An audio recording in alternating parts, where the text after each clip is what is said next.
Ty máš jako vy. Vraženej duch.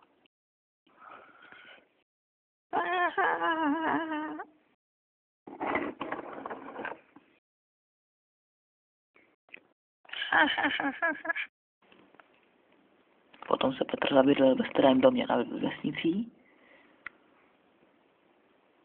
ve kterém údajně strašilo.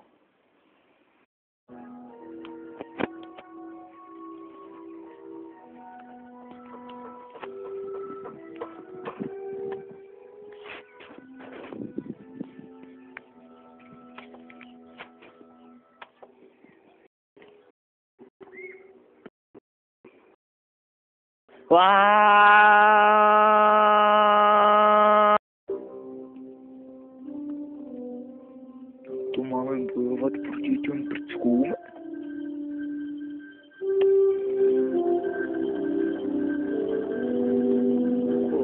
Nějaký kus třeba v hlavě.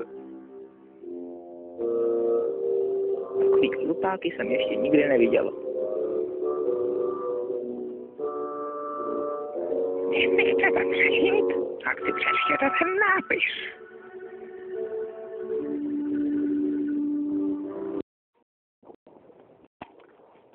Jaký nápis? Ten za tebou. Aha. Utečte. V tomhle domě bydlí Petr Ben. Bojoval jsem proti němu, ale on vyhrál. Hledejte Petrovi znamení. Jsou tu vlastně Petrovi znamení. Všechno, co považujete za bezcenné čmáranice.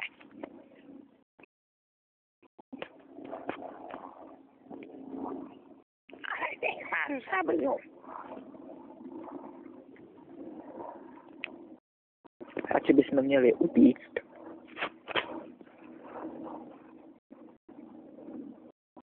A tak utekli.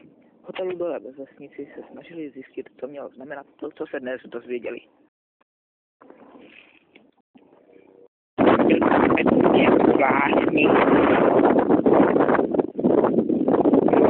Měli jenom jedno oko. Aha, já jsem věděl, že mi na něm něco nesedělo. Tak nebudeme hledat ty Petrovy znamení?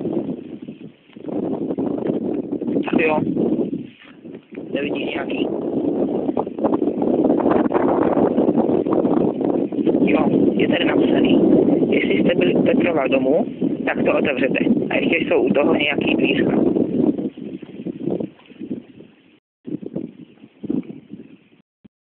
Tak na to čekáš. Otevři je. Jo. Je tam papír. Přečtu ho. Petr přeměňuje lidi na své pomocníky. Mě chtěl taky přeměnit, ale nepodařilo se mu to, protože jsem měl na sobě masku. Takhle chce přeměnit všechny. Nejspíš nechal svůj dům obklíčit, ale může zde se do něj dostat vchodem o tém nebu. Je ukrytý v křoví u zastávky na sever od vesnice. Nezapomeňte si vzít nějaké masky.